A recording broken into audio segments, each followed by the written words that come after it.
1934 में बिहार में जब बड़ा भूकंप आया तो बाबूजी वहां राहत कार्यों में लग गए। यहीं पहली बार उनकी मुलाकात महात्मा गांधी से हुई। गांधी ने कहा, जगजीवन राम तो कंचन है, आग में तप कर जैसे सोना बनता है, वो जगजीवन राम हैं।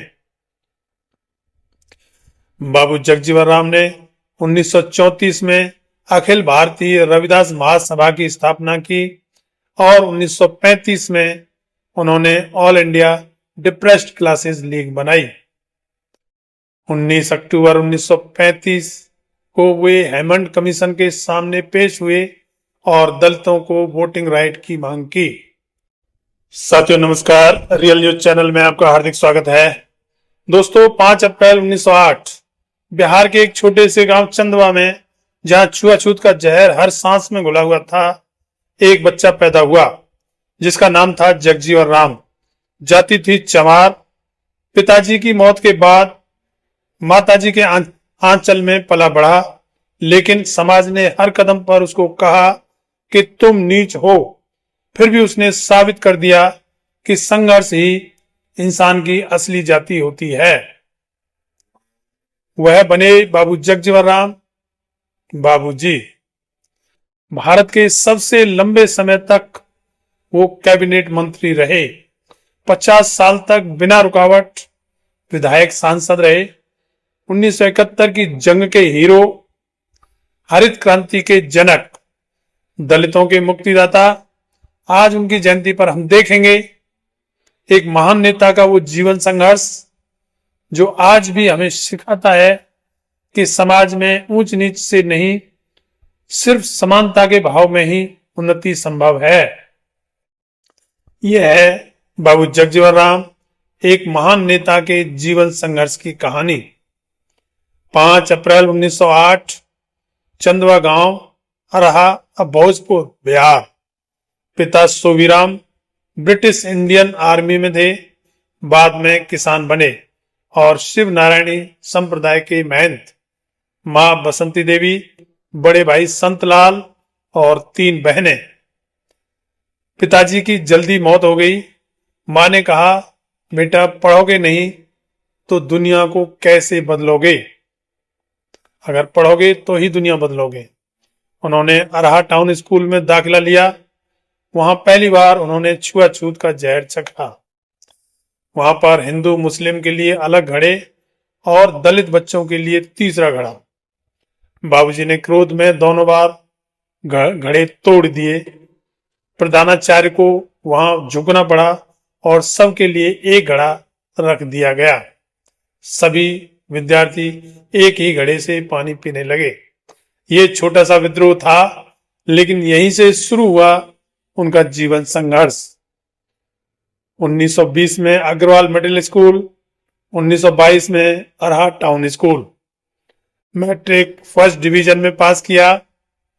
पंडित मदन मोहन मालवीय ने स्कूल में उनका स्वागत भाषण सुनकर कहा कि इस बच्चे को बनारस हिंदू यूनिवर्सिटी में भेजो, यह बच्चा पढ़ने में बहुत तेज है। बिरला स्कॉलरशिप मिली, लेकिन बनारस हिंदू यूनिवर्सिटी में भी वही हाल, वही घड़ा और वही छुआछूत। भोजन से वंचित, नाई बाल नहीं काटता। बाबूजी ने कहा, मैं हार नहीं मानूंगा, और वहां पर पूरा संघर्ष किया। वहां से इंटर साइंस से पास किया और कलकत्ता यूनिवर्सिटी चले गए। 1931 में बीएससी पास किया। एक गरीब दलित लड़के ने साबित कर दिया कि शिक्षा ही सबसे बड़ा हथियार है। कलकत्ता में बाबूजी ने 35,000 मजदूरों की एक रैली आयोजित की वेलिंगटन स्क्वायर कलकत्ता में। नेताजी सुभाष चंद्र बोस ने नोटिस लिया। चंद्रशेखर आजाद, मनमथ नाथ गुप्त जैसे क्रांतिकारियों से वो मिले। 1934 में बिहार में जब बड़ा भूकंप आया तो बाबूजी वहां राहत कार्यों में लग गए। यहीं पहली बार उनकी मुलाकात महात्मा गांधी से हुई। गांधी ने कहा, जगजीवन राम तो कंचन है, आग में तप कर जैसे सोना बनता है, वो जगजीवन राम हैं। बाबू जगजीवन राम ने 1934 में अखिल भारतीय रविदास महासभा की स्थापना की और 1935 में उन्होंने all India depressed classes league बनाई। 19 अक्टूबर 1935 को वे हेमंड कमीशन के सामने पेश हुए और दलितों को वोटिंग राइट की मांग की। 1936 में 28 साल की उम्र में बिहार लेजिस्लेटिव काउंसिल में नामित सदस्य बने, यानी कि एमएलसी बने। 1937 में खेतिहर मजदूर सभा बनाई, जो देश का पहला कृषि मजदूर संगठन था। 1937 के चुनाव में कांग्रेस जीती, लेकिन बाबूजी ने पुतला मंत्रिमंडल में शामिल होने से इनकार कर दिया। गांधी जी के हरिजन अखबार में लिखा गया कि दलित वर्ग का यह व्यक्ति यानी कि जगजीवन राम गरीबी में भी उच्च आदर्श दिखाता है। 1940 में सत्याग्रह आंदोलन में बाबूजी गिरफ्तार हुए और 1942 क्विट इंडिया मूवमेंट में फिर दोबारा से जेल गए। बाबूजी ने कहा, स्वतंत्रता सिर्फ अंग्रेजों से नहीं, छुआछूत से भी चाहिए, जिसके लिए वो लगातार संघर्ष कर रहे थे। वे कांग्रेस में थे, लेकिन दलितों के अधिकार के लिए बाबा साहेब डॉक्टर अंबेडकर जी से भी वो मतभेद रखते थे। उन्होंने कहा, दलितों का भविष्य हिंदू समाज के अंदर ही बदलना है, बाहर नहीं, जबकि बाबा साहेब कुछ और सोचते थे। 1946 में इंटरिम गवर्नमेंट में सबसे युवा मंत्री बने बाबूजी, लेबर मिनिस्टर और संविधान सभा के सदस्य। 1946 से 52 वो लेबर मिनिस्टर रहे। इसी दौरान minimum wage act, employ state insurance यानी कि ईएसआई एक्ट लाए।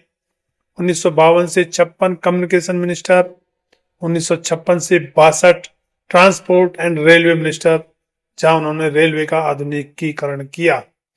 1966 से 67 फिर लेबर मिनिस्टर और 67 से 70 फूड एंड एग्रीकल्चर मिनिस्टर रहे। इसी दौरान बाबूजी हरित क्रांति के सूत्रधार बने। 1974 में जो सूखा पड़ा तो देश में सूखे के टाइम में भुखमरी से बचाया।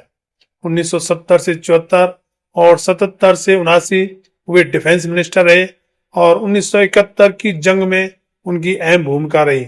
बांग्लादेश की आजादी में उनका बहुत बड़ा योगदान रहा। 1979 में जनता पार्टी सरकार में वे डिप्टी प्राइम मिनिस्टर बने। कुल 31 साल वो कैबिनेट मिनिस्टर रहे। भारतीय इतिहास का रिकॉर्ड।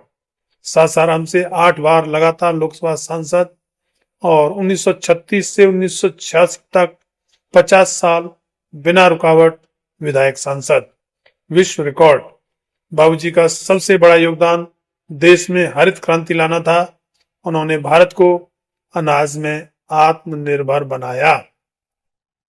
1971 इंडो पाक वार में वे डिफेंस मिनिस्टर के रूप में उन्होंने सैनिकों का मनोबल बढ़ाया और तत्कालीन जनरलों ने उस समय कहा था कि बाबूजी की समझदारी और शांति ने हमें जिताया है।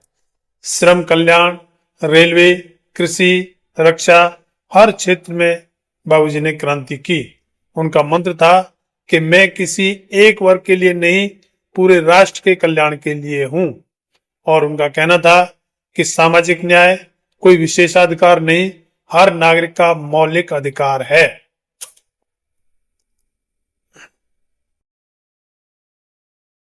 छह जुलाई 1986 नई दिल्ली। 78 साल की उम्र में बाबूजी हमें छोड़कर इस दुनिया से सिधार गए, लेकिन उनकी समाधि दिल्ली में राजघाट के पास समता स्थल आज भी हमें उनकी याद दिलाती है। समानता ही सबसे बड़ा धर्म है। उनकी बेटी मीरा कुमार लोकसभा स्पीकर बनी। बाबूजी की नीतियां आज भी दलितों, किसानों, मजदूरों को ताकत देती है। दोस्तों, बाबू जगजीवन राम का जीवन हमें सिखाता है कि चाहे कितनी भी ऊंची दीवारें हों, संघर्ष से उन्हें भी तोड़ा जा सकता है।